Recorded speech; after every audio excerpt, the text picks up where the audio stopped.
Okay, guys, so go over to YouTube for the first part of this. We're actually doing a review video on the on Mike's special bike, and come back and you'll hear us talking. But for those of you on YouTube, here you go. So today we're going to reveal the special bike that none of y'all have seen, and we're going to compare it to the bike I have. So we're going to give it to Mike right now and let him start talking about his hidden little gem right here. What's happening, folks? So as you know, we've been talking about a bike reveal. Over the last year, I've gotten several different leader bikes. I've had a couple different BMW S1000 RRs. I've had GSXR 1000. I've had some other types of bikes that aren't really sport bikes. I've had a Naked Triumph. I've had a couple of Indians. And what I've kind of come to the conclusion is that the sport bikes tend to be my favorite thing to ride, and I'm always trying to find kind of the next fun bike of that variety. And so enter the Ducati Panigale V4 SP. This is a limited run bike. There's only 500 of them that were made, so it's obviously pretty rare.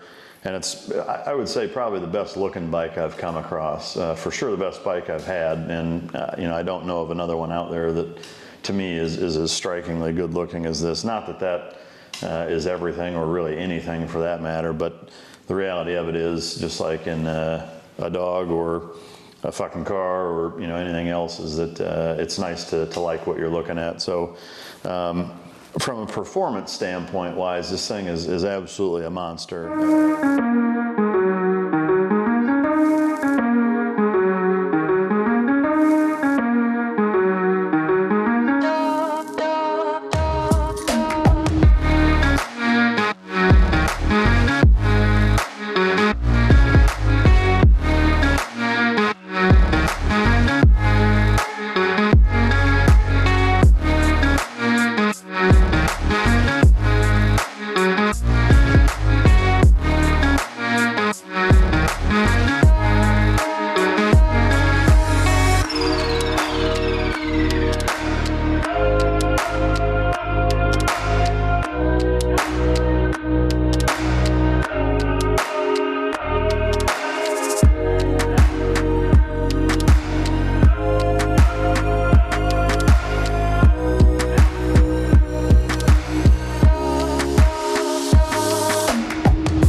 If you notice in the walk around, there's the BT Moto stickers on it. It is tuned, Bren Tuning in the Boston area tuned it, and for me kind of made it into a little bit more than I wanted, which I'll get into. But overall, just kind of the characteristics of the bike, it's very, very balanced when it's in its stock form. I would say the power is linear, similarly to the Aprilia. It doesn't quite have the low-end torque feeling that the Aprilia has, in my opinion. From a handling standpoint, it handles really, really well. It's just not quite as planted, so it's kind of a give and take. The nice thing for me about the Aprilia is how planted it is.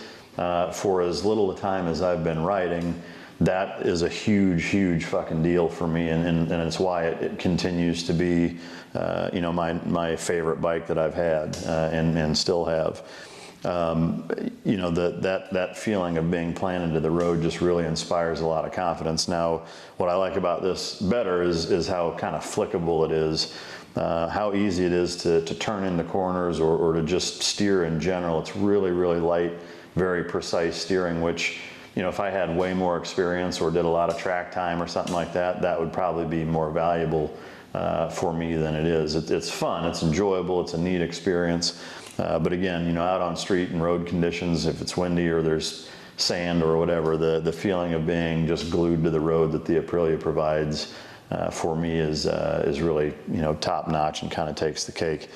A couple things that I've done to this, as you can see, these mirrors Those are not stock mirrors. Those are the Rizoma Stealth mirrors, which those are pretty awesome mirrors. They don't work as well from a seeing what's behind you standpoint as the stock ones do. You can still see behind you, it's just pretty limited view. But when they're turned down like this, these basically act as small winglets, and they add another 9 pounds of downforce to the front of the bike, which is pretty significant.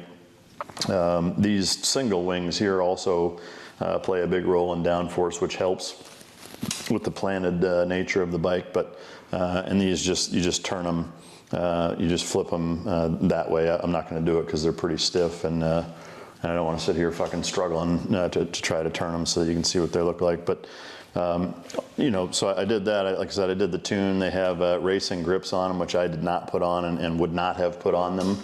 I bought it with 300 miles on it. It does have a fender eliminator, as you can see from the walk around video. It comes with heated grips because these are not the stock grips. They're not heated anymore, and it does have the Akrapovic race exhaust, which is a $7,000 ad. Again, it came on the bike. I didn't add it.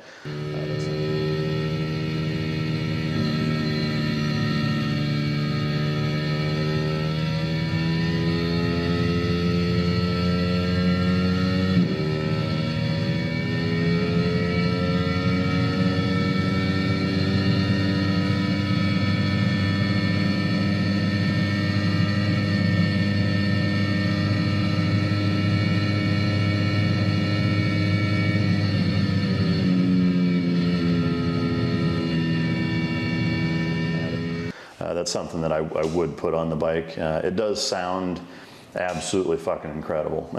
It's one of the best sounding bikes, and it's stock. I mean, because that exhaust comes as part or an option for the bike, so it's not like a regular aftermarket exhaust that you would buy and put on.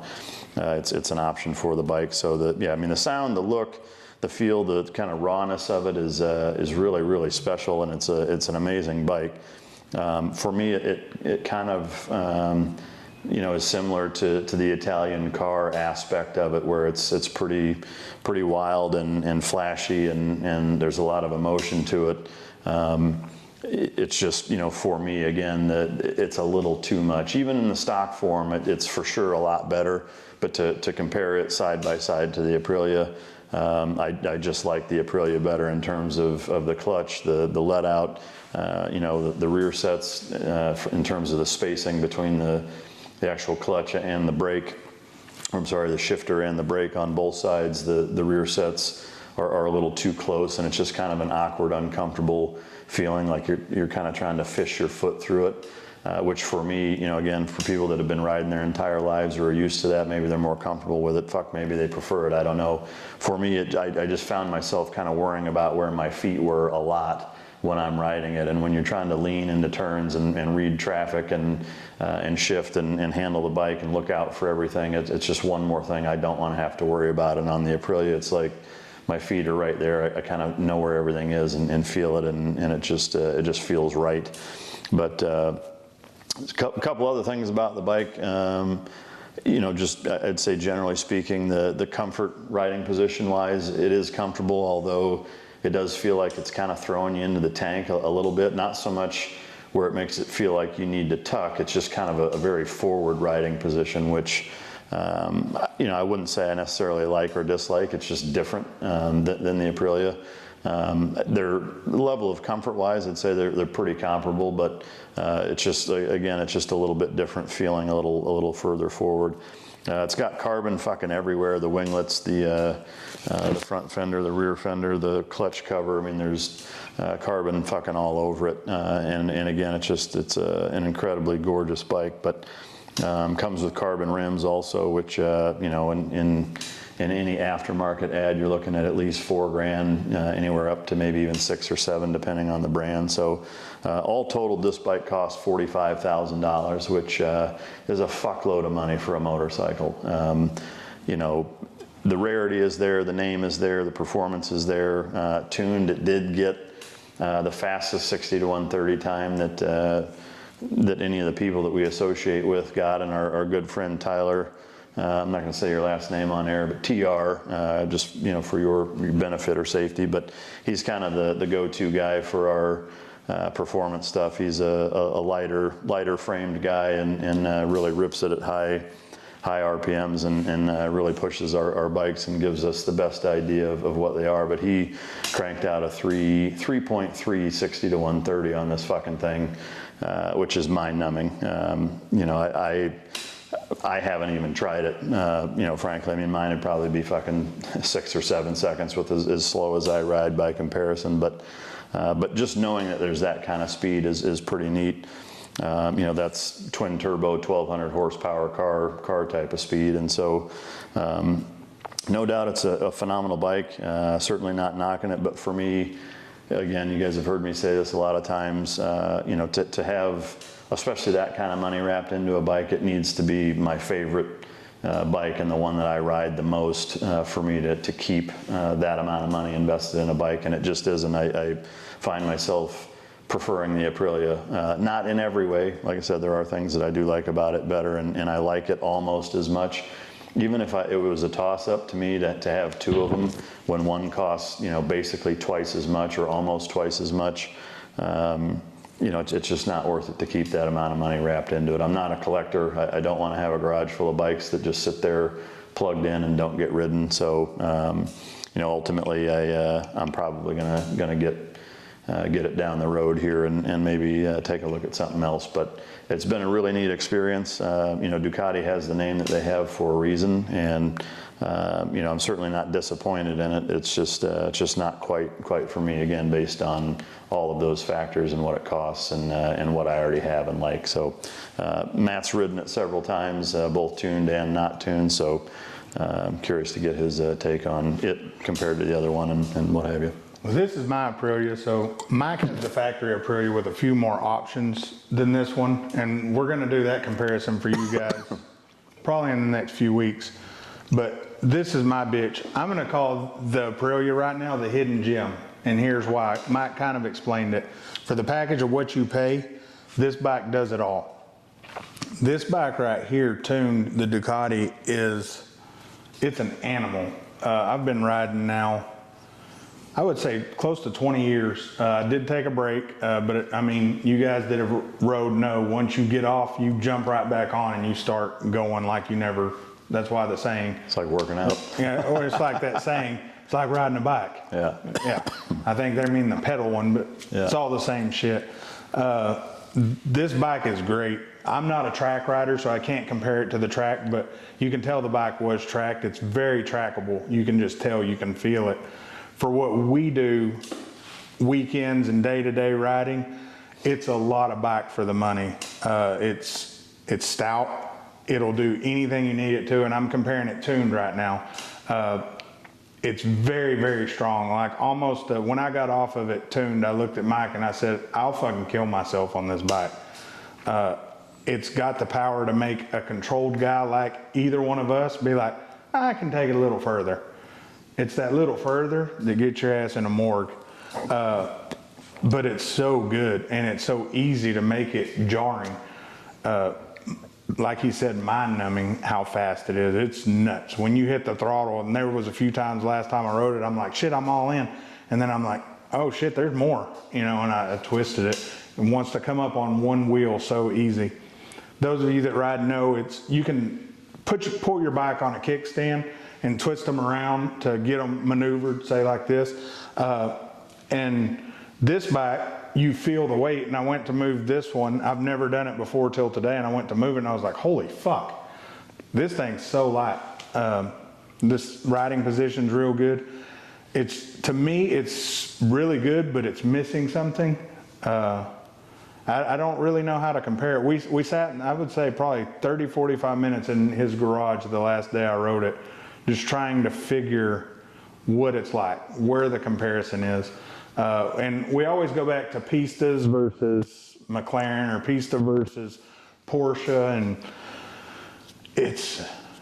I would say the flickability is with the Pista. The power, I'd say with a tuned 720, because those are fucking animals, or even like you said, the twin turbo V10s. But you mix all that together, and it's for the street, it's just almost too much for what we do to enjoy them.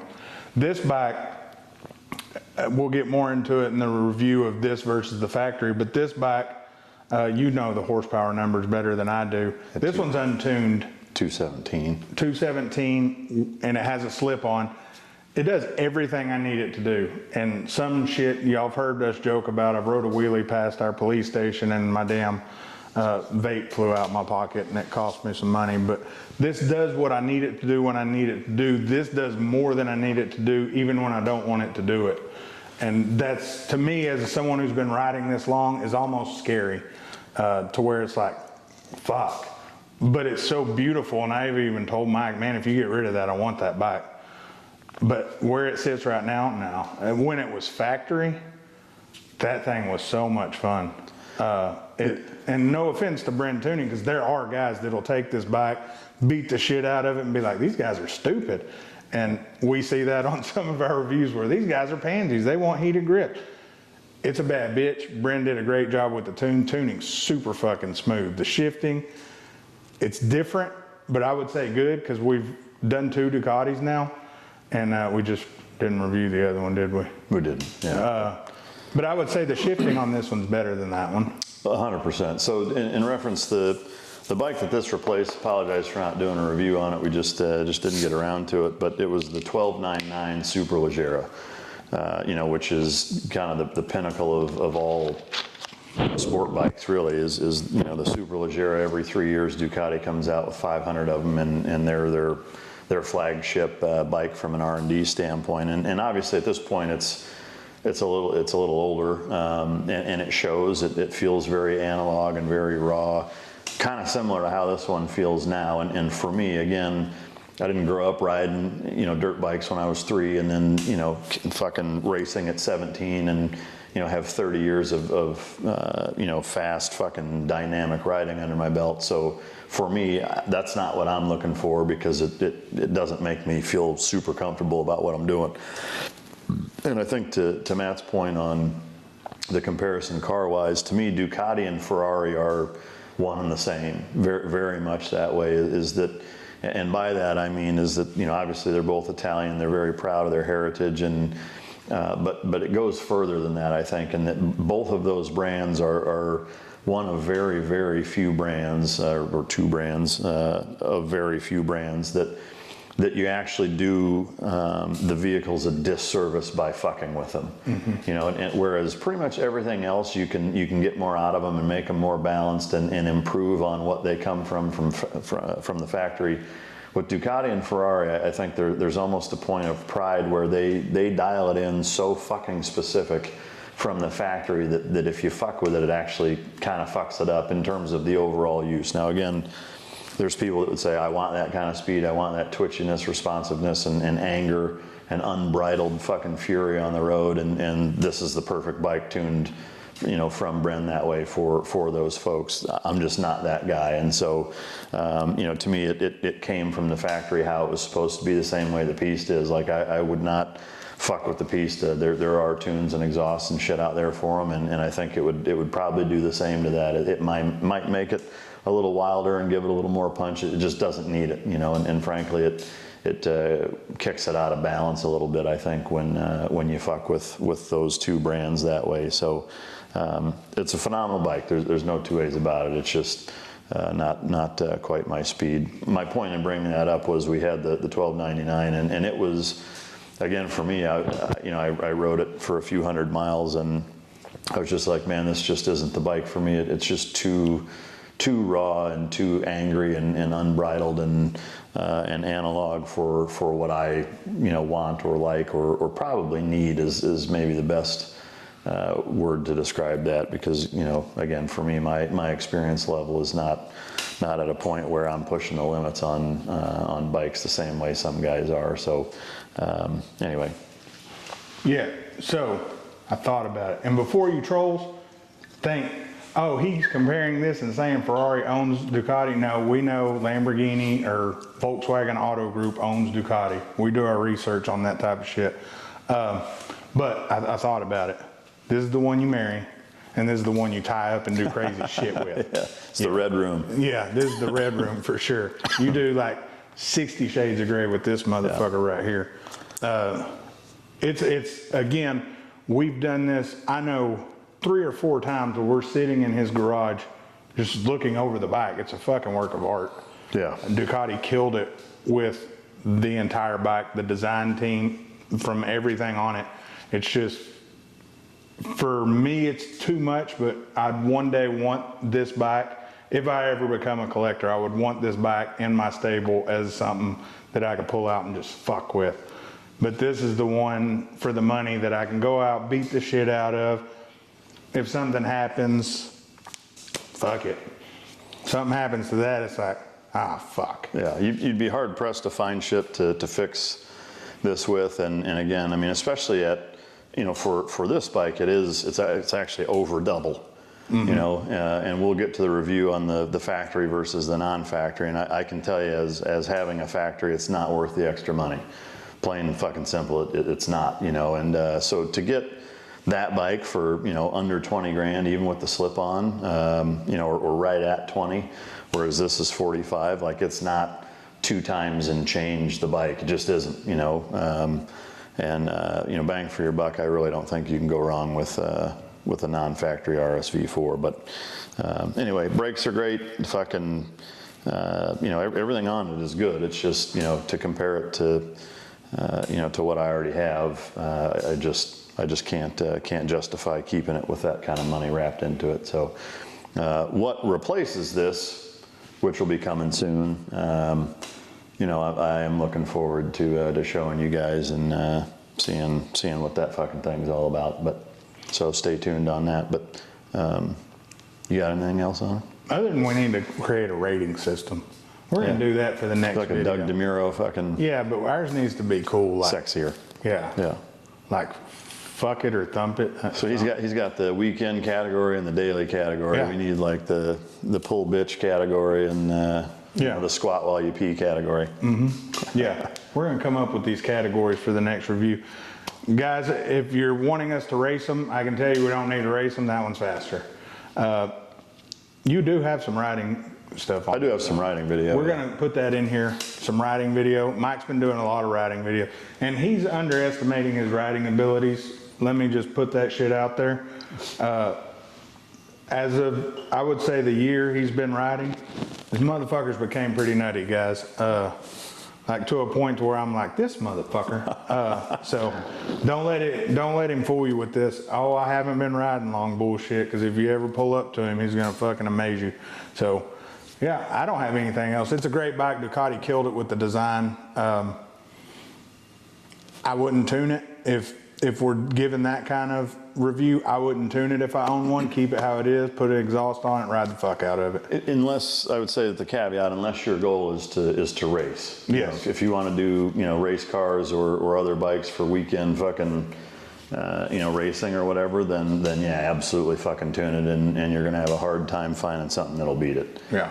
But you know, for sure, that's not my game. I just enjoy riding kind of in all aspects of riding, and not just that super straight line speed type stuff. But yep, that's it. That's it. Peace, bitch.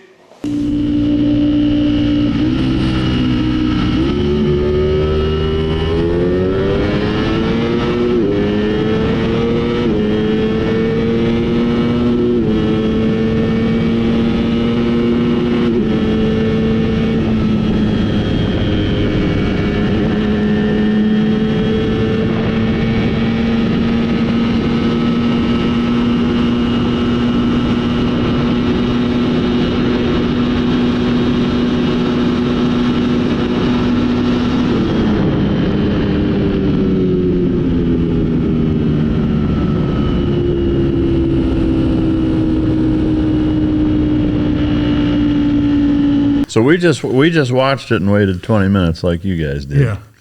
We wanted you guys to fill in or feel just like we did, or vice versa. You know what the fuck I'm saying.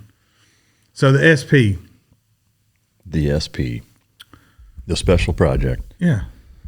I thought it was a great bike, and I there's a couple things I think we did miss in the video. with how special the bike did feel. Yeah. Because it did feel very special, very unique. Out of all the bikes we rode, it had a different, and we brought it up, like a Ferrari feel. Yeah. And just again to reiterate that it needs to not be fucked with, similarly to Ferraris. The only even potential exception I could see, and really on both of them, is it does have the Akrapovic race exhaust, even though it's made for that bike and it comes as part of the bike if you want. It's not like some totally aftermarket thing. It's kind of a package deal. The Superleggera has the same thing where you can get, I think it's actually the exact same exhaust, but they're made for that bike in conjunction with Ducati, so it's not really the same as just throwing one on there. But I do think it makes sense to do that to it because that has been done, and I would leave that. Or if I was going to do it again, I would for sure do that exhaust and not keep it stock. Similarly with the Ferrari, like I'd be curious to see, Novatec makes that exhaust for the F8 Pista engine, and that thing does sound incredible. Mm-hmm. It's not too much, but you do have to remap the fucking ECU, and it does void the warranty. So for me, that makes it tough to justify. It's sketchy with a $300,000 engine or whatever they said that engine cost. I like when these manufacturers like Akrapovic, Novatec, and all that work with the actual, I guess the aftermarket company, work with that manufacturer to design something that they like. Yeah. And Ferrari does this, and I know Ducati's doing this with Akrapovic, but you can get the Novatec in Largo kit. And as long as Novatec installs it, Novatec and Ferrari both warranty your car. Same with the Ducati, is if you got that Akrapovic installed with the build or at the dealership, it's 100% done. Yeah. Versus if you send Joe's exhaust to the dealership, and even though they installed it, your warranty can be voided because they can say, oh, yeah, we didn't agree to this. Yeah. Well, Magnuson Law, a lot of people touch on that. Have you read up on the Magnuson Law? No. So Magnuson Law, how it goes is if I do anything to the vehicle, and this all started back in the 80s or 90s when Magnuson came out and they were supercharging cars, and it mainly Corvettes because that's what they started with. Some of the engines were blowing. It wasn't because of the turbocharger or the superchargers. It was because of shitty builds back then. And they went to court and said, look, you're putting a bad name on our product, and this isn't causing the problem. So there's an actual law called the Magnuson Law in the United States that if that specific part didn't cause the failure, you have to go with the warranty. That's pretty fucking cool. There's only one manufacturer that I know right now that will basically say, fuck you and fuck Magnuson. Really? And it's McLaren. Of course it is. I mean, but big companies like that, let's be honest, they could fucking wash you under the rug like it ain't shit because of the money they have. Versus you have someone like Ferrari, they don't want their name fucked up, so they don't want you putting it in forums, hey, I put this minor tune on that y'all will warranty, and then now all of a sudden you're not. Yeah. Same with Ducati, they don't, and it goes for bikes too. Mm-hmm. So Magnuson, which I think it's cool that an aftermarket company felt so strong about their product, they went to court, and it went way high. I think it went Supreme Court, and they fought that shit for years and years, and finally it's a law. Yeah. I mean, to me that makes good sense. I'm glad that that all transpired the way that it did. I think that's just only fair, but... Yeah, and now all these people will have tons of questions about the Magnuson Law, so we'll have something to talk about in the next fucking 4 episodes. So go to the Patreon and ask your questions, bitches. But that SP, looks-wise, I will say it over and over again. It was said, you said it in the video, I said it in the video, that is the best-looking bike by far that I've seen. For sure it is. Even today, I've seen a picture of another bike that's very special, and I don't know why that SP still just fucking pops to me. And I think it's the color. Yeah, to me, it's 100% the color. The shape is very unique too, but it's not any different than the V4S or the V4R. It looks like a Ducati, but the paint scheme and the attention to detail, the carbon bits where they're at, all of that combined makes it, I think, the best bike that they make. Because it's their middle, right? Basically, I mean, I would say it's. It's really kind of a one-off, honestly. I mean, it's essentially a V4S that they pulled some of the tech or parts from the Superleggera on it and put it on it. Not all of it, obviously, but so it's kind of a weird, almost bastard bike that way. Price-wise, it's the same price as a V4R, but the V4R is their race bike. It's the 999 cc that you can do superbike racing with, and that's what people use. So I am a huge fan of the 1100 over the 1000. Every 1000 that I've ridden compared to the 1100s I've ridden, I just like the 1100s better. They all have more torque down low, and are just kind of a funner bike to ride to me. But I wish that the World Superbike, whatever it is, council or governing body would open it up to 1100s. I don't know why they don't. I mean, if everybody's running 1100s instead of 1000s, then it's a no-brainer. I mean, it's not like it's unfair. It's just now it has to be an 1100. I don't know why. I don't know why they don't do that. But yeah, I think me and you have similar riding styles, kind of like we have similar driving styles. Yeah, I don't mind taking my bike to the limit, but for the most part, say 95% of every time I'm riding, I'm not at the limit. Yeah. I'm at the lower end of the spectrum with the bike, having fun doing shit I shouldn't be doing, like riding wheelies and shit you definitely shouldn't be doing if you're watching this and you're a young, impressionable person. Yeah. Do as I say, not as I do type shit. But yeah, that bike, y'all saw it in the video, so hope you liked it. We've been holding off on that one for a while. Matter of fact, I've had that video edited. So if y'all hate the edit, don't blame Rohan. I edited that video. If you love the video, fuck Rohan. You want to talk about the 992 Turbo S's a little bit, about mods and things like that? Yeah. Yeah. So, what do you have something written down in particular? No, because I had one, very short time. Some people would say I didn't want to make a payment, but I did. I made a payment, asked my banker. I have stuff quick. If I don't enjoy it, I get rid of it quick. And it wasn't a hate thing at all. The bike's very good, and we're going to get into that. Or not bike. The car's very good, and we're going to get into that. But I got to looking, I would say 4 weeks ago now, we found another car as I'm laying in bed doing what I do, and I look at the stats, and I sent it to Mike. I said, have you seen this shit? And he was like, yeah. Like, we need one of these. So we don't need two Porsches because he has a Porsche, kind of the same thing. We don't care if each other drives each other's cars, so we treat them the same. And if I fuck his shit up, I'll fix it. And if he fucks my shit up, he'll fix it. Rohan will fix it. Yeah, Rohan will be in there fixing it. But we did do separate things to the cars. Yeah. Yours started when you trick fucked me with a stock exhaust, and it was a stage one. Yeah. Stage one M engineering tune. Yep. Yeah, and I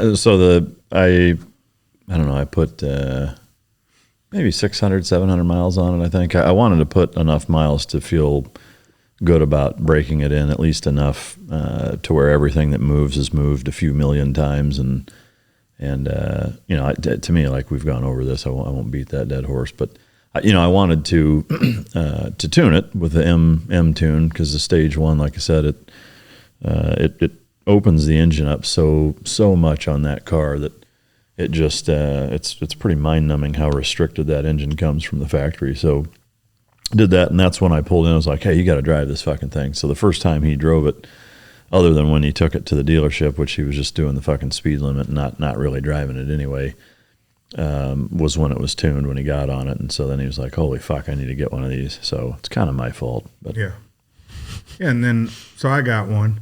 I drove mine stock for an hour. Yeah. Now, I think I literally drove it stock for a night. Yeah. Yeah. And I got stock times on it. Well, and yours only had, or it had enough miles on it. Yeah, It was already broken in. I think it had 1,800 miles on it when Yeah, I something got like it. that. Something like, it had more miles than yours had Yeah. already. Yeah. And so I got it. And first question, I sent Mike pictures. He's like, you got stock times? Because he knew I had shit coming. I was like, fuck no. So I spent that night getting stock times. I had to drive all the way to Mexico to do it. And I got stock times. I went with stage 2 tune because downpipe, full exhaust, filters, and the car was strong. But I felt Mike's was stronger, oddly, with the stage 1, and it was just an air fuel thing. It wasn't anything crazy. It was kind of us trying to adjust to Texas weather, and I would say M Engineering did a hell of a job with data logging, helping us out and adjusting, tweaking the tune. I would give them thumbs up all the way around, and they thought I was going to hate the car and hate their product, but it's the total opposite. Most places that tune your car after you tune it and you've had it a week, oh, tough luck, $1,500, and we'll data log it some more, and then we'll tune it for you. Yeah. Or take it to Bob's and let him put it on the dyno, and he'll do it for $4,000. Yeah, no shit. And they didn't do that. They just kept adjusting and adjusting. The car got really, really strong. But again, Mike and his fucking Pista, it wouldn't keep up. So I sold mine. But we did make Mike's a little bit different. Basically, his is exactly like mine with different cats or different downpipes. His is 200 Sport Cat. 200 Sport Cats. I think it has a deeper, nicer sound to it. Yeah, I mean, to me, they both sound good. I think part of it is that, I wasn't driving your car around, whereas so you were always driving it. Having been behind yours a couple different times on the way to meets, when you get on it, that thing was fucking mean with that full exhaust. No two ways about it. I will say mine does. I mean, I'm real happy with the way it sounds, and I should have the new rims for it either by the end of this week or early next, according to Vivid. So he told you again. Be here this week, and you'll have them next week. I've heard that for like a month straight now, every week. But Austin, we love you. Austin, you motherfucker. You. Yeah. But and that's really all I plan on doing with that. I got the carbon wing that you had, and between that, the exhaust, the stage tune, and the rims, it'll be a pretty complete car. And it's good. It's strong. It's a fun car.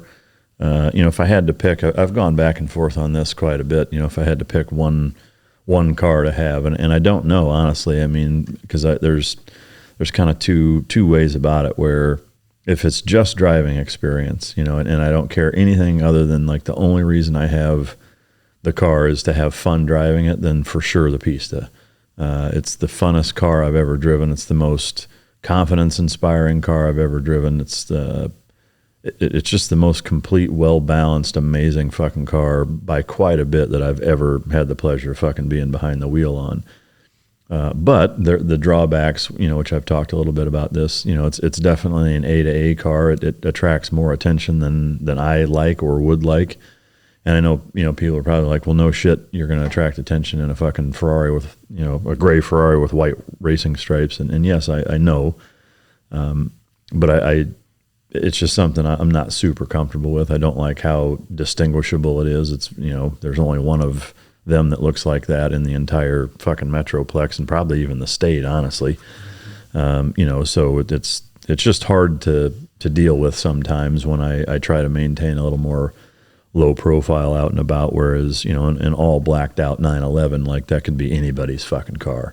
It's also more practical. It's also more comfortable. The tech inside is not even comparable. The tech inside the 911 is on par with the nicest cars that are out right now. The stereo's phenomenal. If I wanted to take a weekend trip in a fun car to drive, it would be the 911 all fucking day long. So it's hard to pick between the two. They're so different. They drive very different. They're both equally good cars in their own way. But it's just, again, if I had to pick, just off a driver experience, the Pista is just, it's impossible to beat, but it's kind of fucked everything else up for me. And I mean, for both of us kind of, but fucking Pista. Yeah. Yeah. I mean, I would say the package you put together for your car makes it a complete car. To me, I would say the exhaust should have came like that from the factory. Agreed. 100%. Yeah. If you're spending $5,000, I think it is, or it's like $4,800 some shit for the sport exhaust from Porsche, it should sound like his car does right now. Yeah. Which the sport exhaust don't sound anything close to that. Yeah. And adding the M tune is a perfect fucking combination. Someone asked us the Carrera 4S with all the M package on it. And I would say, yes, if you're going full balls out with their, what is it, the 800 kill package or whatever they call it, yeah, it's a badass car. For the money, you can't beat it. You're going to keep up and run better than most Turbo S's. But if that Turbo S does a stage 1 tune, he's going to fuck you up. But just remember, it's $100,000 more of a car, too. So yeah. Well, shit, more than that's about double. Yeah, and how often are you going to see Turbo S's with all that work done to them? Yeah. But, the other thing, too, that we've kind of learned here with a lot of the driving we've done is that the type of driving that we do where that's why we do it and enjoy it is, the straight line speed, I'm way less after at this point. I mean, there's a kind of a bare minimum, which the Pista and the 911 for that matter, they both have plenty of straight line speed for what I want. I don't need them to be any faster. Because the reality of it is that once you're at the speed that we're typically at, it's negligible, like at that point it's handling, grip, steering, braking, responsiveness, after braking, but when you're up in those higher, speed ranges, that like, it doesn't matter. I mean, you could have a 3.5 second twin turbo fucking Performante and it's not going to matter because you're already about topping the car out anyway, and it's being able to actually drive it at that speed, in the fucking lion's den, so to speak, that's going to separate you from everything, really. I mean, because when you're out and about, it's like, the roll race is cool, but it never stops there. It's like, even if you get beat by a couple of cars, like it's going to keep going until somebody basically says that's too much for me. And I mean, it always turns into that, so it's like, I mean, take the R8 when it was doing the low fours as an example, like, in a 60 to 130, it'd rip the fucking doors off of the Pista. But, I would catch it and then pass it and I wouldn't be able to keep up with myself in that car, to do it. So it's like, my preferences and just, not just what I like, but kind of what I want, have changed quite a bit in the last year of doing all the driving that we've done, and I think, that low 6, high 5, 60 to 130 for me is fast enough. I mean, having something that goes a second faster would be awesome, but it's not necessary. And for me, I don't know of anything out there that what I would have to sacrifice to get that much faster of a car that the trade-off would not be worth it for me, but. No, you're sitting in a perfect bubble right now with that car. And some people, I read in the comments, and you guys don't realize we do read. I know I read almost all of them. I know Mike reads a ton of them because he replies to them. Like, I always trip out when I go in and I see he's replying to them. But some people have said the show's become the Pista show. Not really, because if you haven't paid attention, I've went through 6 vehicles trying to figure out the Pista. It's not the Pista show. I'm trying to show you guys out there that are looking for something obtainable. Say you have a disposable $200,000 laying around, and I know that sounds fucking nutty, but say you're looking for something to spend $200,000 on. We went and tried to find something you could spend $200,000 on and keep up. The closest I think we came to in the $200,000 range was the GTR Pro. I would say it did well for what it was, handling wise, keeping up. Ferrari's still faster, handling wise. It was a good car. It just wasn't a car for me. The Porsche 911 Turbo S, if you can buy one at sticker, you're now above $200,000. Congratulations, that's a badass car. That one I would say is really, really close. But the car I just got will damn sure keep up with the Pista. the quality isn't there. I would say interior wise, quality isn't there. Exterior build quality isn't there, but looks wise, it's got plenty of looks, plenty of speed, handling's there. Stereo shit, but I mean, I'm not listening to the stereo. I'm more listening to everything else moving around me when I'm driving that car. Yeah. And I've had one before, so it's on the list of the 7 I've had, except I learned a lesson with this one, and I would say what I learned is 100% spot on from what we realized Saturday. Yeah. Other than I fucked up and didn't tighten the hose clamp. But the car still performed well. It wasn't anything the car's fault. It was my fault. Fuck it, I can just say it. I got a 720S again. I think this one's spec'd a little bit better, honestly. I agree. Yeah. I mean, for me, I like the color, the exterior color and the interior layout better. Yeah. And we'll do a video on the car and some of the stuff we've done to it. But before we went out Saturday, I did minor things. McLaren's known to break the turbo inlets, so I changed those out. And I always put new air filters in because the restrictive air filters on a turbo engine's fucking horrible, so I changed those out. And one of the turbo inlets, my fault, not the car's, it popped off. And I fixed it yesterday. It's good to go.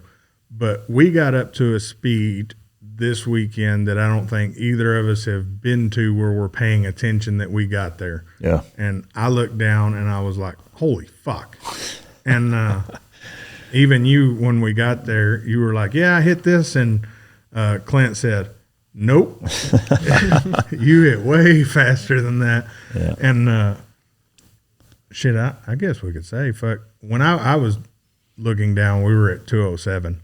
And we were getting not caught, but kept up with by a crazy ass dude in the back. And well, yeah, I mean, bang for your buck. I mean, you know, we'll bring fucking Clint on here. We need to bring him on. After watching that dude drive, he's an idiot. In the most fun fucking way possible. Yeah. Well, I mean, he's very good. He's a very good technical driver, and he's fearless. Yeah, I wouldn't say idiot as far as stupid. Yeah. He'd do stuff that most people would be like, what the fuck? Yeah, like, no, I wouldn't do that. You know, he has no fucking thinking twice about it. But and giggling the whole motherfucking you know, but thing. the you know, when he kind of wanted to join in the fun, you know, talked about you know, he's like, hey, what, you know, bang for your buck, American car, you know, what's the best? And for Matt and I, it was a no-brainer of just saying, dude, a fucking ZR1, hands down, for the money and for, you know, staying in an American car, by far the car to get, and it hung in there really well. You know, again, a lot of it is a testament to his competency driving, but you know, but even still, you know, like the best driver in the world, if you put him in a car that's just not near as fast. I mean, you and I think drive well enough to where, you know, if it wasn't good enough, you're not going to fucking hang in there. In a long straightaway, you know, both our cars are definitely faster, but not so much to where you can lose them. Yeah. You know, and or even embarrass them for that matter. I mean, they're a little faster. Yeah. You know, and so yeah, I mean, it's a hell of a car for what it is. No two ways about it, especially for the money. I slowed down to answer an email, and I didn't catch these motherfuckers till they were at a red light. And I'm not talking that red light was somewhere close. That red light was a good, another 10 miles away at least. Yeah. Yeah. So, I mean, it was half of a highway and another highway I had to go to before I caught them again, all because I stopped to answer email. Yeah. And then I got to see some amazing driving. So, definitely. I wish we had that on video. I'm so pissed that I told her to turn the camera off. I'm like, well, fuck, they're not around us. Just turn it off. Yeah. And, man, I fucked y'all out of a damn good moment. Yeah. And shit, I'm sorry. Clint don't have that moment either, but I was laughing. I don't think I've ever laughed that hard driving other than the time I look over and you fucking hat backwards fucking driving. Going full Stallone and fucking over the top. Yeah, I was like, that dude is full engaged. Yeah, fucking A. Yeah, so I take it back. The GTR Pro, I would put the ZR1 before that. Yeah. And it's only because we finally got to see someone with the balls to drive one of those cars. Yeah, the balls and the willingness to drive it. It's a fucking good car. I mean, so for everybody listening that wants, you know, hey, you want to stay American or you know want to stay under 200 grand, you know, that fucking ZR1, And that's with shitty tires on it too, by the way. So very shitty you tires. put some fucking Sport Cup 2s on it, and that thing, is a very, very good car. But I'd like to see someone, and this ain't me kissing Clint's ass, because hell, Wednesday when I told him to make me a bicycle clown, everybody looked at me like I lost my fucking mind. This ain't kissing his ass. That dude has tremendous driving skills. Yeah. I mean, I would like to see someone average driver. I would say Clint's above average driving. I would like to see an average driver drive that car and see how it performed. yeah, But that dude driving that car, yeah, it was fucking, it was fun to watch while I could still see y'all. It was fucking awesome. And when I got going again, that's when the fucking turbo line busted off, and I asked my wife, I was like, something just went on. She's like, no, it sounds the same, and I fucking beat the shit out of that car the rest of the day. yeah. How many miles are on it? Now it's got 4,400 miles on it. Yeah, that's good. It's a great car. And now we have 3 very fun cars that we're going to be able to bring y'all some great fucking content with. I mean, really 4. 4, Honestly. yeah, 4. I mean, plus that don't count the truck, yeah, the SUVs, the motorcycles. We're gonna, I would say in the next month and a half, we're gonna do something to kind of reveal all of what's sitting with us right now. And we should probably do it sooner, the way we fucking switch shit up. Yeah, but sure. And I know I've been saying I'm going to do a 992 review, video review, and I'm just waiting for the rims. Yeah. I do want the rims. It needs to be the full finished product, package. yeah. But it should be soon. Should be before the end of the year. So yeah, a couple weeks. And we'll film that and do a sit down again. If you guys like what y'all saw with the SP, my garage, we did kind of a setup to where we got an extra sign. We got this sign, and I couldn't put the sign I just had coming. I couldn't put it up here. This fucking sign by BJP Creative. It's a bad bitch. Speaking of, before I forget, little off topic, BJP Creativity. I think I said it right. I hope I said it right. I'm gonna look real quick. Him and Brandon have been fucking killing it, doing these shirts for you guys, designing shirts on the Bonfire app. Make sure to put that in there, Rohan, if you can pop it up. Just the link on the screen? Yeah, just pop it up on the screen. And guys, it's down in the bottom as well. It's down in the description. Yeah, it's in the description. They did some ugly Christmas sweater type shit. That shit's fucking hysterical. And my gender reveal was removed for sexual activity. What the fuck? On Instagram? That was fucking hysterical. That's so fucking dumb. Yeah, Instagram. Damn, does that mean I'm suspended, motherfuckers? Sorry, I'm just wanting to make sure to shout out BJ the right way. But I'm pretty sure it's BJP Creativity. So he made this sign. You guys got to check out the ugly Christmas sweater shirts they designed on the fucking site. They're badass. But so go check them out. And Brandon wants to know what you guys think of it, what y'all want kicked off. So put that in the comments, or go sign up to Patreon and tell Brandon to fuck off. Back to do car. that anyway. Yeah, Actually. do that anyway. Yeah, tell him to fuck off. So for those of y'all that don't know, I kind of mentioned it as well. There was a gender reveal on my Instagram. You can't see it anymore because apparently it was taken down for sexual activity. There was no sexual activity in that. Stupid. Yeah, that was, I would say, in the top 10 best gender reveals ever. And I'm not biased. But Yeah, I'm not biased. I sent it to you before I ever even posted. I was like, what do you think of this? yeah. And she's over there cussing me out, and she's like, you didn't post it. Motherfucker, you tagged me in that? Yeah, bitch. That's fucking great. But, yeah, so we're having a baby. And one of the guys asked questions about my thoughts on that. But after cars, we'll get into that, so fuck off. Yeah, man, we got some really good shit. And I wouldn't say this is the Pista channel. But, guys, when you get something that's right there and you're trying to figure out what's good, you're going to mention it all the time. We do it with bikes, too. You're just not paying attention because we haven't been doing it as much. But the Aprilias, Yeah. The Aprilias are kicking the shit out of everything else we rode, and we need to get more into the bike side of it.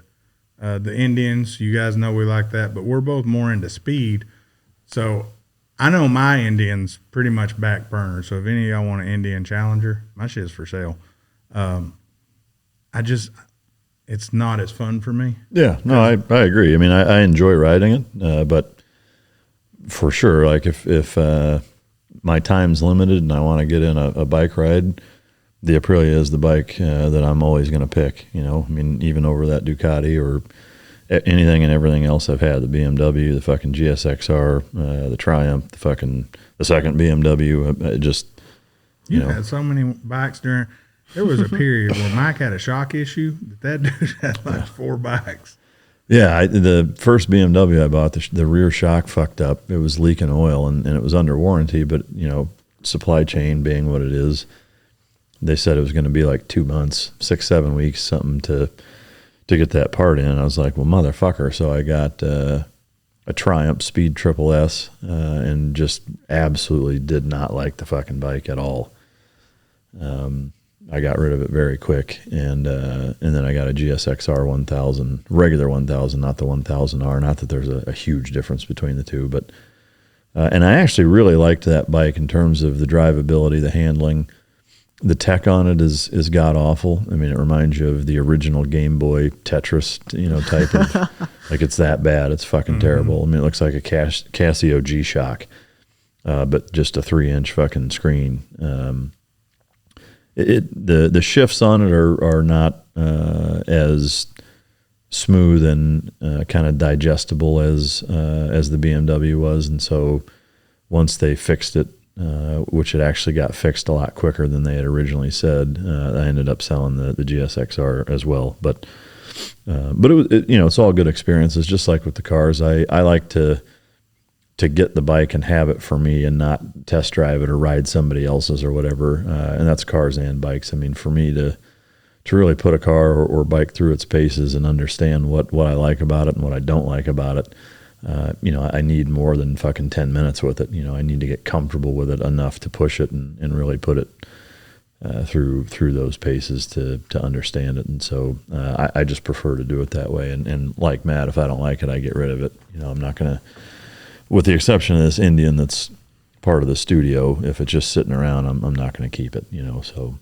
This one does need a new home. It's a great bike. Yeah. Oh, it is, but, I'm not, it's not burning a hole in my pocket to get rid of it, but if somebody wanted it and made a reasonable offer, I'd for sure sell it, but. I tell you what, I think I had more fun riding this than I did my Challenger. Really?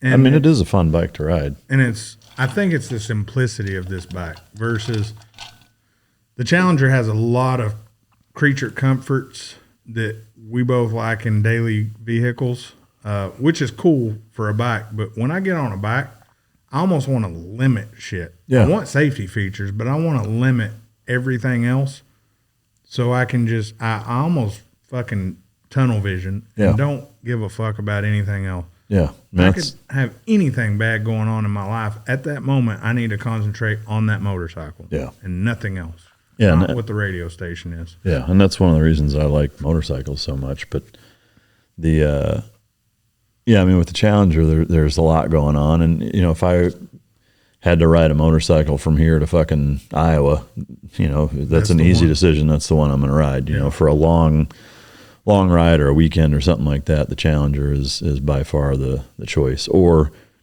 if I'm fucking exhausted and just want time on a bike where I don't have to think and don't have to pay attention the way you do on a sport bike, then it's a great bike for that too. A leisurely Sunday ride to just feel the wind in your face and enjoy a bike. It's a great bike for that. So is this though. Yeah. For that type of ride, But somebody tells you to pick it up and it's 40 degrees outside. Yeah. And raining. Rain. But the thing with that that I like is how it's probably the easiest bike to ride that I've ever ridden. 100%. But what I like about the sport bikes is the speed, the handling. Being able to lean and do twisties and really enjoy that and kind of push the envelope on it. That shit's just exhilarating. And we did a review video on the Challengers. I'm not hating on the Challenger. They're fucking great bikes. So for those of y'all that are into cruisers, go check it out. Some people called us cushy, spoiled ass bitches. Nah, motherfucker, pay attention to the video. And you're sitting here talking about all the Harleys and stuff, how they don't have that. Bitch, Harleys have just as much, if not more, fucking luxury items on them now than the Indian does. Yeah. So fuck off. Well, the thing that I don't really understand, and this is, with cars, bikes, fucking, you name it, is kind of the trash talking, like, oh, I can't believe you have that. You should have this instead. It's like, it's mine. Yeah, I mean, I just don't understand that mentality. Like if you like whatever it is that you have, fucking good on you. Like I'm happy for you. Like I'm not gonna be like, well, that's a piece of shit. Why the fuck would you have that? Like I just don't get that. It's like, what are you, 5? Yeah. Like who gives a fuck what I have and what I like and whatever. I mean, I'm here, to share my experiences with everything that I have. If it helps you buy something or not get something, great. But I just, I can't think of an instance where somebody's like, oh, I have this, and I'm not like, fuck, dude, I'm happy for you. Like if you're enjoying it, I'm, even if that's not my gig, it's like, I'm not going to talk shit about what somebody else has and they enjoy it. It's like, I don't understand that. Sometimes getting his opinion does suck for that. Cause I'll be like, hey bro, what do you think about this? Man, if you get that, I'd be happy for you.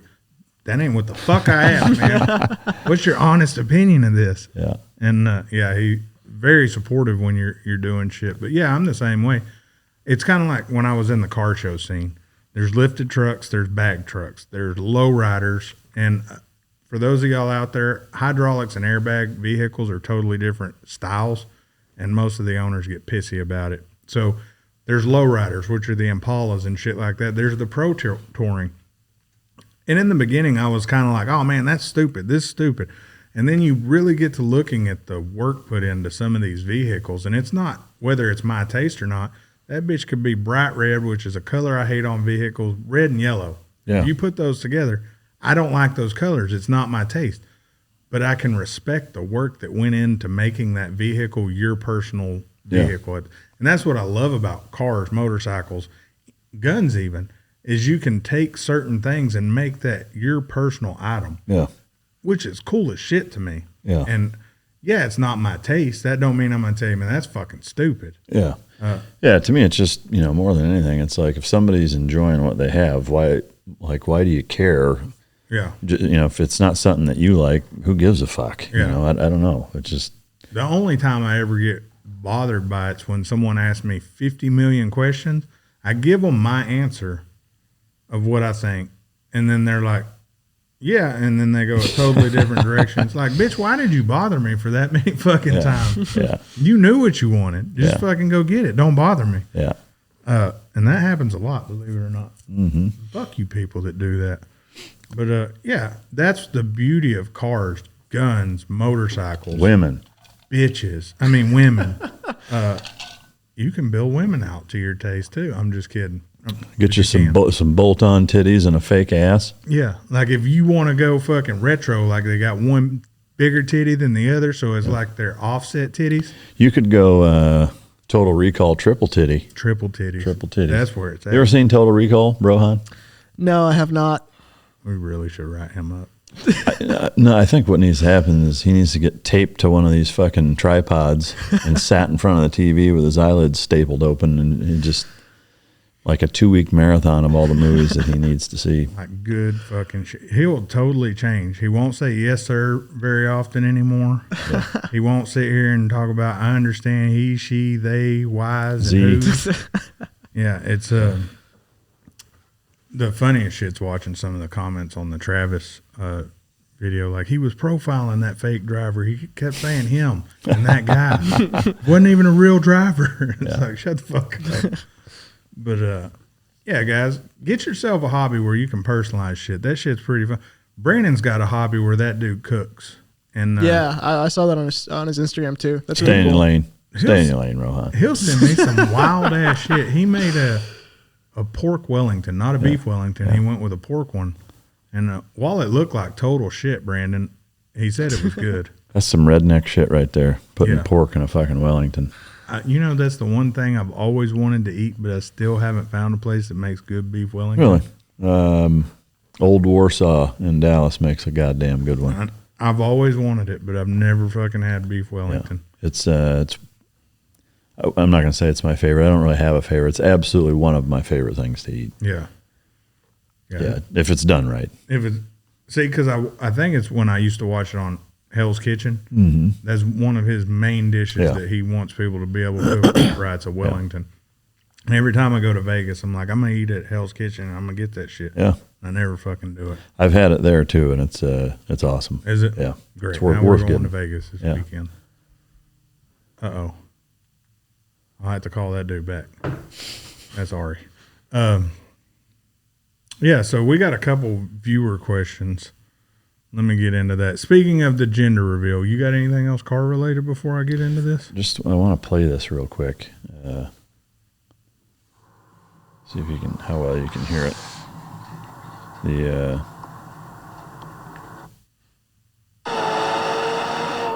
So listen to this fucking Novatec.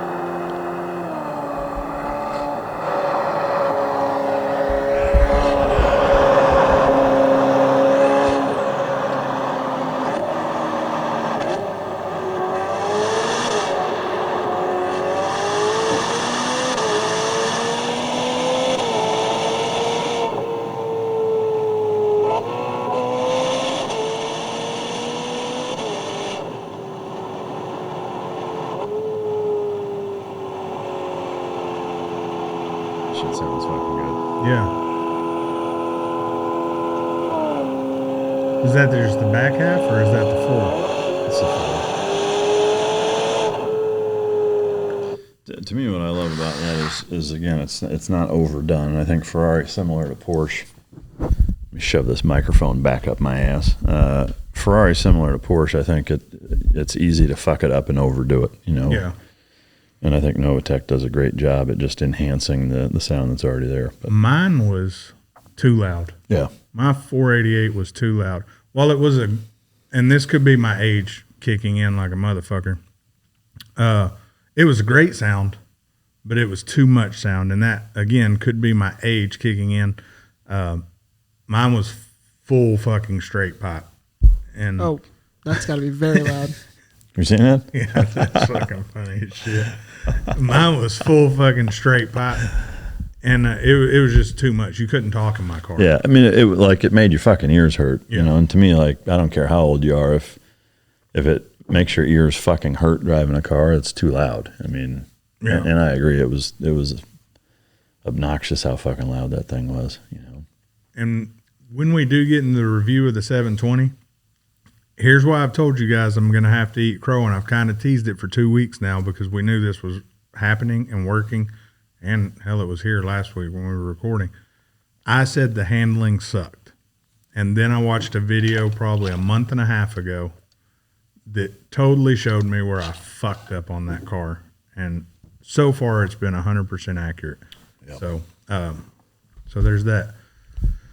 Some viewer questions. We're not going to get into too many.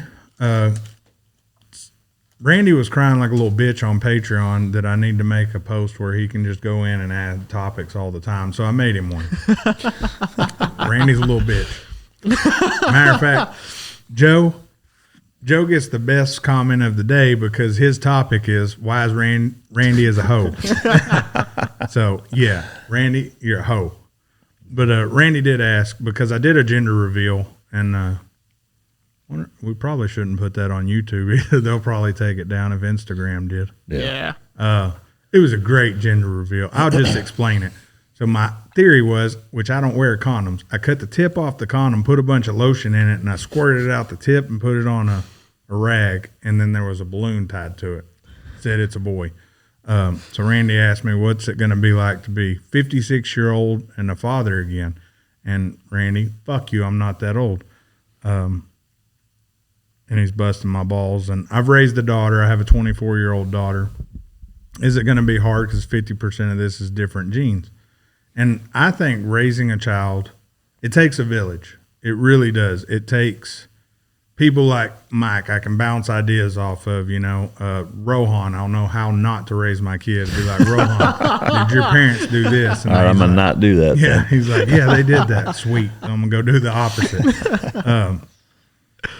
I think it takes a partner in a village. Partner being my wife she's kind of like me. She believes in if a kid fucks up, they need punished, they need spanking, and then we go from there. I'm the type of motherfucker, I will spank my kid in the Walmart. I don't give a shit. Spare the rod, spoil the child. Yeah, I mean, will my kid get shit for doing good? Yeah, of course they will. Will I overdo it? No. Will I bribe them at times? Yeah, we talked about that with my daughter. It's a rewarding bribe. Other than that, I mean, I'm kind of looking forward to being around 60, and he's like, I will beat your ass, and I'll go get a fucking baseball bat.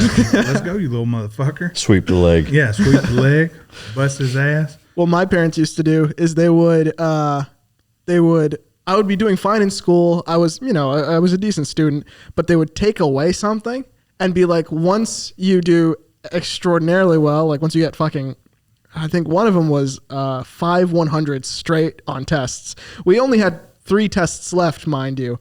You'll get your Xbox back. You shouldn't have been playing video games anyway. Yeah. You need to open your fucking mind. Yeah.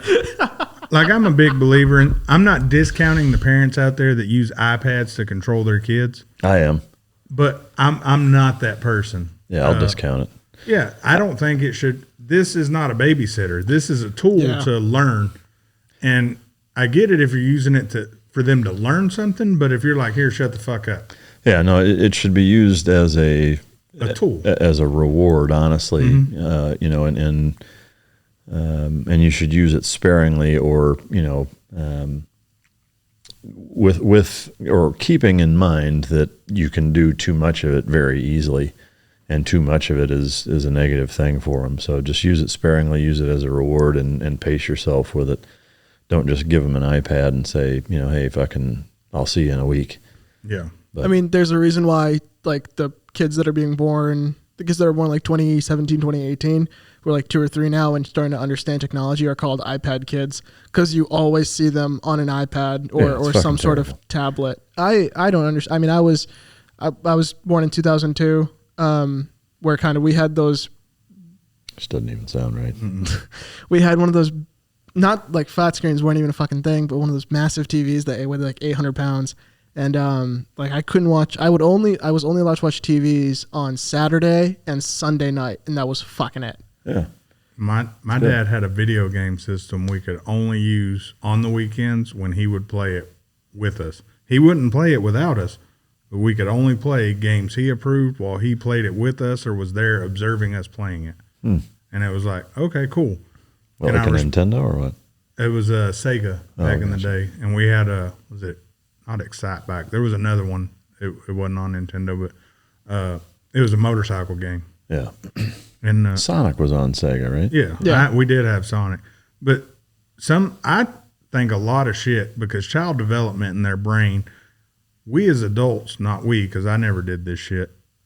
If you allow your 6-year-old to play Call of Duty, where they tell you strictly over and over, don't let your kids under 18 play this game, they're literally teaching you how to do stupid shit in that game.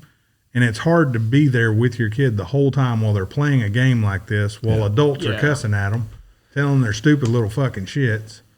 To me, it's, you got to pay attention as a parent and not let your fucking kids do shit like that. So me, personally, my kid won't play Call of Duty.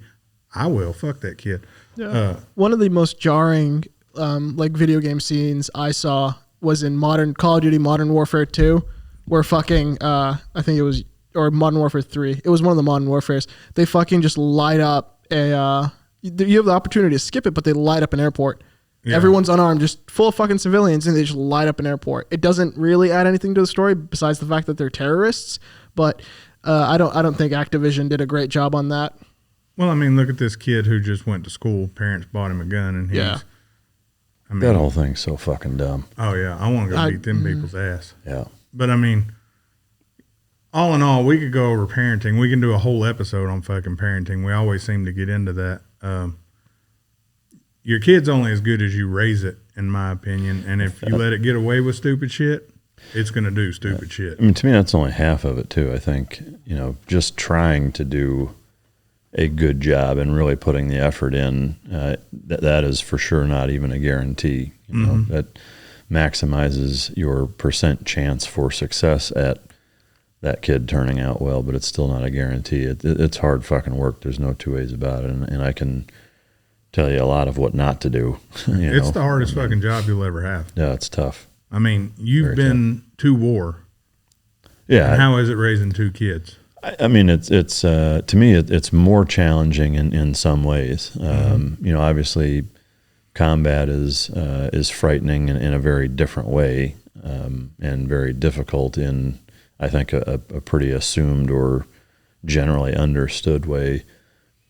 Parenting is no less nerve-wracking, though.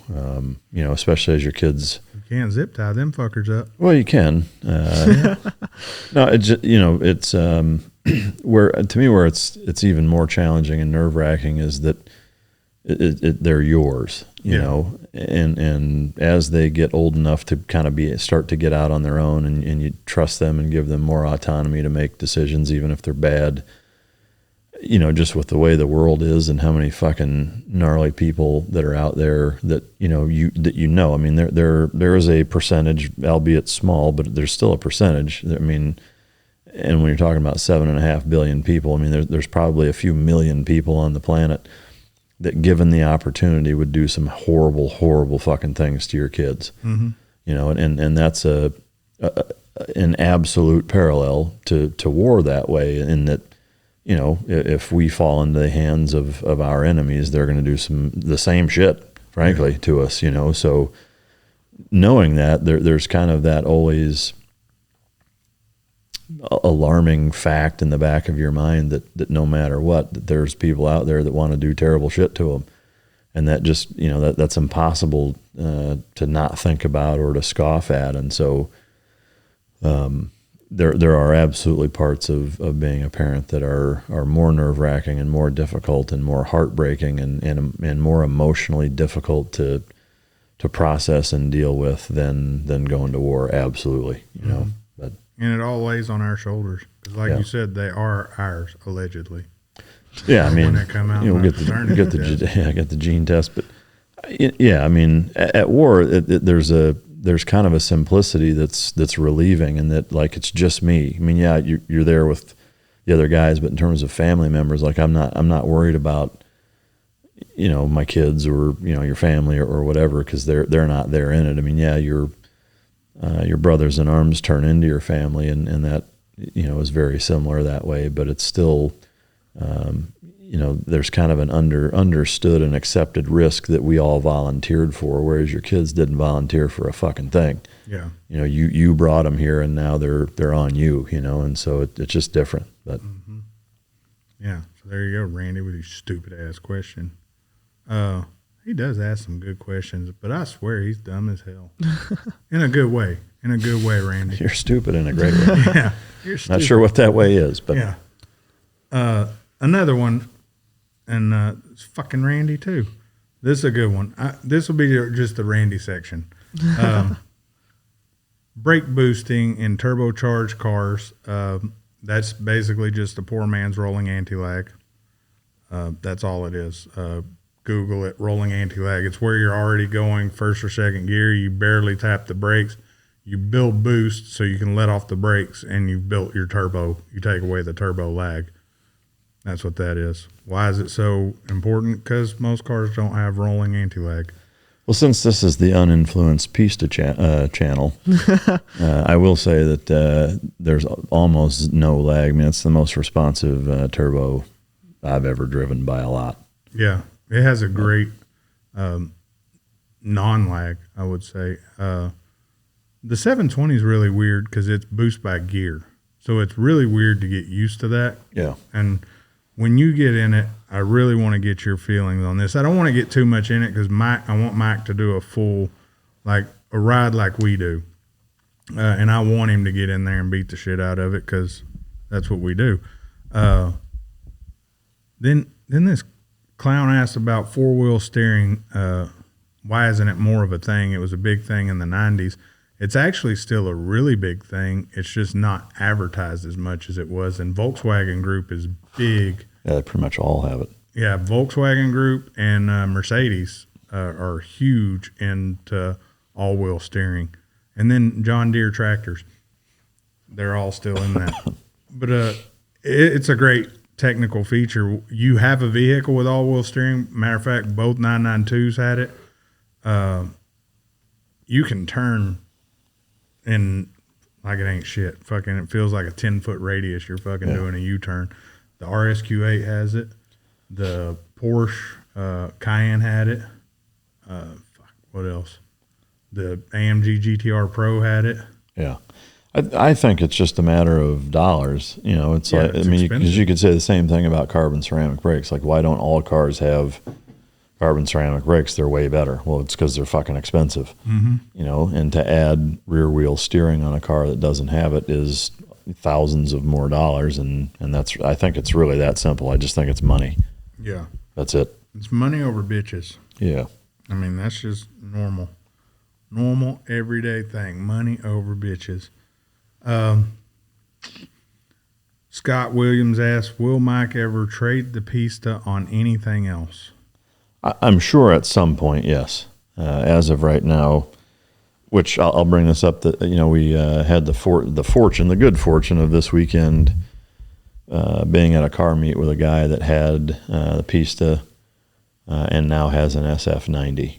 You know, and I don't know to what extent he drives them. I know he drives them, but, you know, whether or not he drives them the way we would, my guess is probably not. Maybe that's an unfair assumption. But either way, you know, in talking with him, it kind of reinforced the decision not to get an SF90. There's too many things about it that I'm unsure of and have not gotten an answer from, even talking with higher ups at Ferrari, and they don't have the answers, which to me is kind of it's disappointing, if anything, in that, you know, in a car that has that kind of power and price tag, how do you not know, you know, how long you can push it balls to the wall in qualify mode, or what the difference is in performance between qualify and performance mode, or, you know, once it makes you turn the car back down into performance mode after you've blown the battery's wad, how long does it take? You know, an answer of, it doesn't take that long.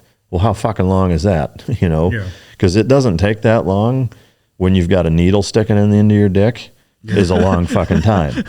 You know, so like who, according to fucking who, you know, like that's not a fucking time measurement.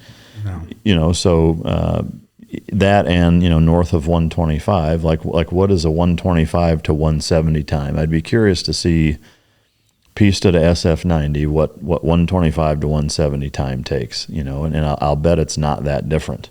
Yeah. You know, and again, what feels faster, you know, I'd like to see what the data says on that. But, you know, I would have to get rid of both the cars and wait over a year to get it. And to me, that's not worth it, you know. And even he said, pure driving experience, he said the Pista is a more fun car to drive, you know. So to me, it's like, why fuck with it? I'm not opposed to trading it in. I'm not attached to it. I am right now because it's the best thing I've driven. If I drive something that I like better, fuck yeah, I'll trade it in and get it. If it makes sense, I can afford it and all that shit. But, you know, I'm not so love drunk over the car to not get rid of it. It's just, I mean, to me, like, just like everything else, it's capitalism. You know, if I find something better, I'll absolutely fucking get on it. You know? It's just the same reason I don't have an American car right now. I mean, yeah, the ZR1 is a great car. It's still not my speed, really. I prefer a rear engine or mid-engine car, and I like you know, the refined quality that Euro exotics bring that American cars, for whatever reason, just don't seem to either give a fuck about or be able to nail. I don't think it's being able to. I think they could if they wanted to. But just, you know, when the interior seems like a Chevy, I'm just not really interested in it. But yeah, I mean, it's no different than the Nissan GTR. Yeah. It feels like a Nissan Sentra. Yeah, it's just fast as fuck. Yeah, and I'm not paying that much for a Sentra. Yeah, I think on the horizon that if the 296 does what they say it's going to do and we can get more data on it, which I bet we'll get more data on a 296, I bet you it's a contender down the road. But, I mean, we need to see the data after 125. What will it do? Yeah. To me, what's confusing about that on fastest laps is that it's 100 to 200 kmh is 4.4, but estimated 4.4. Yeah. Right? The SF90 is 4.2. So that tells me that, the 60 to 130 time is usually about 3/4 of a second slower, or so. It's, 6, 7 tenths, 8 tenths, depends on the car. But because that's 62 to 124, so 60 to 130, that extra 6 miles an hour, fucking Christ, it's a big deal when you're talking seconds in that spec time frame. But what I'm curious of, or what puzzles me on that, is that the 0 to 124 time, which this is posted actually by Ferrari, is that the Pista is actually 0.1 seconds faster than the 296. Which to me seems impossible. Yeah, if it's doing the other, it shouldn't. Yeah, I mean, because the 0 to 60 time, it's a tenth faster, but the Pista, or I'm sorry, the 296 is a tenth faster.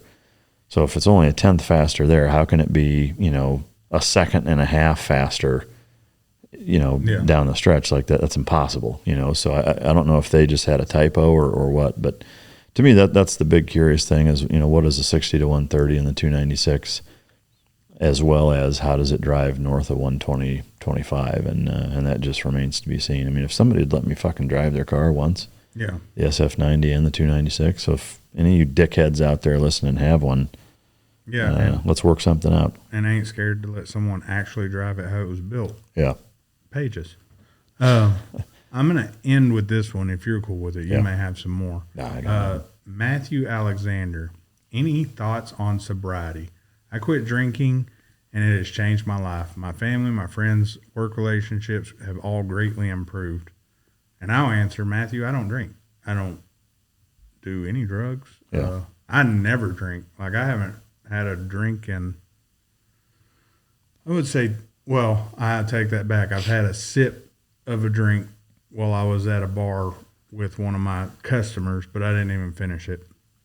But drunk, I haven't been drunk or even buzzed in 10, 15 years. And I will say that not quite that staunch alcohol celibacy on my end, but not far off. I rarely drink, so good on you for doing that. But and there's a reason why I don't drink very often, and that's why is that it's a cost benefit analysis. Not to sound boring as fuck, but it really is. I mean, the little bit of enjoyment I may get out of getting a decent buzz, and I do. I mean, I still do like to do that now and again, but not very fucking often. And it's just I've got too much other shit to do, to worry about, to handle. And it also, especially at the age I am now, it fucks me up, and I feel it a lot more the next day or two if I drink heavier than a beer or two. If I'm on a long plane ride or something, it's nice to have a beer or two on that, or the holidays, having a little bourbon by the fire. This time of year, is cool. Or if it's somebody's birthday, maybe have a beer with them or something. But that's really about it. Like I don't drink hardly at all otherwise, but. And I'm fucked up normal. Y'all don't get to see how I really am. Like, I talk mad shit, unfiltered. You imagine me drunk in public? Mm-mm. Yeah, we'd definitely be getting in fights and shit. Yep. But in a good way. Like good fights, like hug it out afterwards. Yeah. After Pillow fights. Yeah. Gangster pillow fight. Yeah, that's it. Hope you guys liked the review on the SP. And peace, bitches.